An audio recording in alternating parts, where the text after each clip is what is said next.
का बहुत विहार बना हुआ है और ये प्रॉपर्टी निजी है और यहाँ पे 2 सालों से नहीं रखी गई थी। आज ब्राह्मणों ने यहाँ पे फोन किया पुलिस को और पुलिस वाले आए, बोल रहे हैं आप लोग चलो, क्योंकि सुनिए तो घुमाइए। नमस्कार साथियों, आज हम बात करेंगे ऐसे मुद्दे पर कि भगवान बुद्ध की परंपरा और अशोक सम्राट की परंपरा से क्या लोग आज भी नफरत करते हैं। क्या भगवान बुद्ध की जो विचारधारा है उसे लोग पचा नहीं पा रहे हो। जिस तरीके से उत्तर प्रदेश और देश में लगातार बुद्ध की विचारधारा बढ़ रही है उससे लोगों को परेशानी हो रही है, जलन हो रही है। और क्या केशव प्रसाद मौर्य अपने समाज के लिए 2 शब्द नहीं बोल सकते हैं। वो सिर्फ और सिर्फ विपक्ष और समाजवादी पार्टी को गालियां देने के लिए बने हैं। आज की वीडियो में हम बात करेंगे उत्तर प्रदेश के हरदोई में हुए 2 ऐसे मामलों के बारे में जिस पर शासन और प्रशासन की कार्यप्रणाली पर गंभीर सवाल खड़े हो रहे हैं।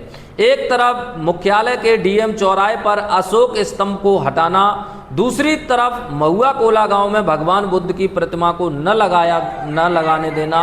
ये 2 मामले उत्तर प्रदेश के हरदोई जिले से सामने आए हैं, जिसको लेकर कोई न्यूज चैनल नहीं दिखा रहा है, लेकिन सोशल मीडिया पर लगातार बाढ़ आई हुई है। और क्या उत्तर प्रदेश और देश में सोशल मीडिया पर जो लड़ाई है वो सोशल मीडिया इन्फ्लुएंसर लड़ रहे हैं, यानी अपने अपने समाज के जितने भी सोशल मीडिया यूजर हैं वो ही अपने समाज की लड़ाई लड़ रहे हैं। क्या नेता सिर्फ मलाई खाने के लिए बन चुके हैं। नेताओं को सिर्फ मलाई दिखाई देती है, मंत्री पद दिखाई देता है, विधायक और सांसद का पद दिखाई देता है, लेकिन जब समाज की कोई बात आती है तो वो मुंह छिपाकर खड़े हो जाते हैं। सबसे पहले बात करते हैं उत्तर प्रदेश के हरदोई में वीआईपी इलाके यानी डीएम चौराहे पर एक खबर फैली कि सुंदरीकरण के नाम पर सालों से स्थापित अशोक स्तंभ को हटाया जा रहा है। इस खबर के आते ही लोगों की भावनाएं आहत हुई और सोशल मीडिया पर इसका गुस्सा फूट पड़ा। मामला इतना बढ़ गया कि खुद हरदोई पुलिस को अधिकारित घोषणा करनी पड़ी और प्रशासन को कहना पड़ा कि चौराहे का चौड़ीकरण और सौंदर्यीकरण किया जा रहा है, इसलिए अशोक स्तंभ हटाया गया है और इसके बाद उसे लगा दिया जाएगा। लेकिन जनता पूछ रही है कि विकास के नाम पर हर बार ऐसे प्रतीकों से क्यों छेड़छाड़ की जाती है। क्या अशोक के नाम से अभी भी लोगों को जलन बनी हुई है।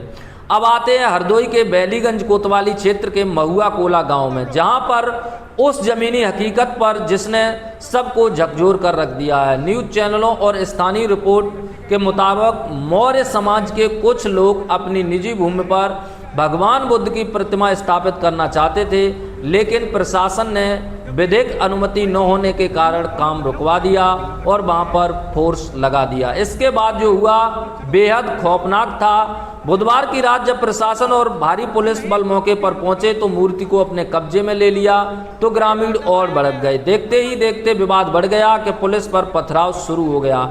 इस पथराव में महिला सिपाही समेत कई पुलिसकर्मी घायल हो गए, ग्रामीण गाड़ियां तोड़ दी। इस पथराव में महिला सिपाही भी घायल हुई। पुलिस को लाठीचार्ज और बल का प्रयोग करना पड़ा। अब पूरा गांव पुलिस छावनी में तब्दील हो चुका है। उत्तर प्रदेश के एक मौर्य समाज के नेता माने जाने वाले शिवम मौर्य को गिरफ्तार कर लिया गया है, वो वहां पर पहुंचे थे।